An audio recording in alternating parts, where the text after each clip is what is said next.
On December the 8th, 2024, Syria's vicious and bloody civil war seemed to move into a crucial and perhaps final stage. For 13 years, the country had been torn apart by a complex conflict where hundreds of thousands of civilians were killed, millions displaced, and countless others disappeared into President Bashar al Assad's security prison complex. Yet in late November, Turkish-backed forces, led by a Sunni Islamist group once affiliated with al-Qaeda, called Hayat Tahrir al-Sham, swept south from the rebel-held city of Idlib and captured city after city on the road to Damascus, the capital. The Syrian army had collapsed, and Russia and Iran, two countries who had propped up the Assad regime, couldn't or wouldn't intervene. When the capital was finally captured, President Assad fled the country and requested asylum in Moscow. It marked the end to the Assad family dynasty's near six-decade brutal rule of Syria.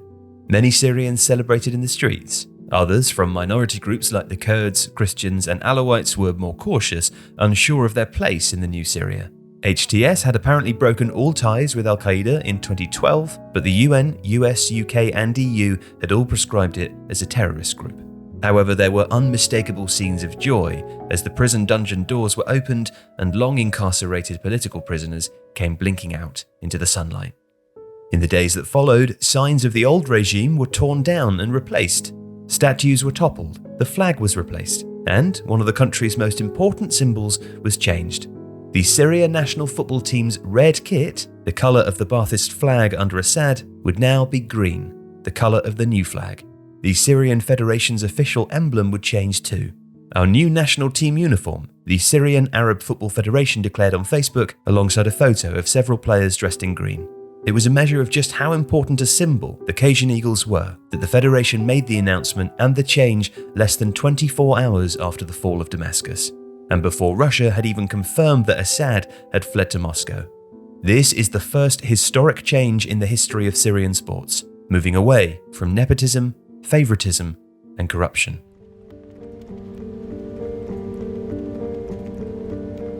Ever since Hafez al-Assad, Bashir's father, seized power and became president in 1971, his ruling Ba'athist party had essentially controlled all levers of the state with an iron fist, including the country's most popular and influential sport. For years, the Syrian League was dominated by al-Jaish, the army's team, given a helping hand by the government-controlled football federation and also by compulsory national service, ensuring Syria's best young players ended up in the team. Following Hafez's death in 2000 and his son's elevation, lip service was paid to Syria, finally opening up to the world. Tony Blair even invited Bashar and his British-born wife Asma to Downing Street in 2002. The Football League was partially opened up to private investment, and al-Jaish's dominance was briefly broken by Al-Karama from the city of Homs, who reached the final of the Asian Champions League in 2006. The Syrian national team also qualified for the 2011 Asian Cup finals, their first in 15 years. But the interregnum, if there ever was one, was brief and illusory. When the Arab Spring broke out in 2011, Syria was swept up in the protests. But they were ruthlessly suppressed by Assad's security forces and mushroomed into a countrywide civil war with a dizzying array of competing factions. One of the most important figures to emerge was a Syrian national team goalkeeper from Homs, who played for Al-Karama. Abdul Basit al-Sarut played for the Syrian under-20s team that looked set to qualify for the 2012 Olympics. But when his home city of Homs came under siege, he took up arms. He was known as the Singing Goalkeeper of Homs for his beautiful singing voice and his ability to draw huge crowds. His story in many ways mirrored the progress of the conflict. He began as a unifying nationalist voice before being hunted by Assad's forces. His brothers were murdered and he himself became a commander in Jaish al-Isa, an armed Islamist group. He was then killed in action in 2019. All international football was banned in Syria. The national team's best players boycotted the team in protest at Assad's brutality, including Firas al-Khatib and Omar al-Samah. National team goalkeeper Moussa Balouz was jailed early in the conflict for allegedly helping to shelter rebels who allegedly made up an armed militia of former Al-Karama teammates. Al-Khatib and Al-Soma were established enough to play abroad in China and Kuwait respectively, but others had a far harder journey. The Syrian Premier League continued, but as a ghost of its former self, restricted to the few areas that the government controlled. Syria's under-17 captain, Mohammed Jadou, described how their team bus would often come under fire if they had to leave Damascus. He fled the country via Turkey, and he almost died when the boat he was being smuggled on sank near the Italian coast. But as the war ground on, the players had a difficult choice to make: boycott the team or play for the people.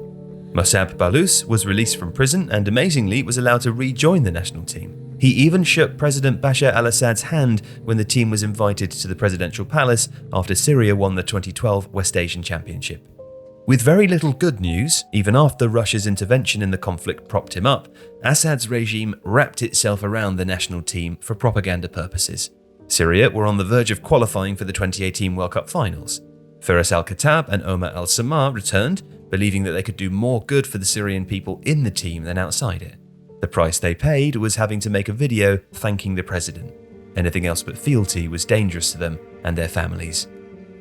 Now, in the end, the team didn't make it to the finals, narrowly losing a playoff against Australia, and they wouldn't reach those heights again. On November the 19th, 2024, Syria played Russia, one of the few teams that would play against them after FIFA and UEFA banned Russia after the invasion of Ukraine.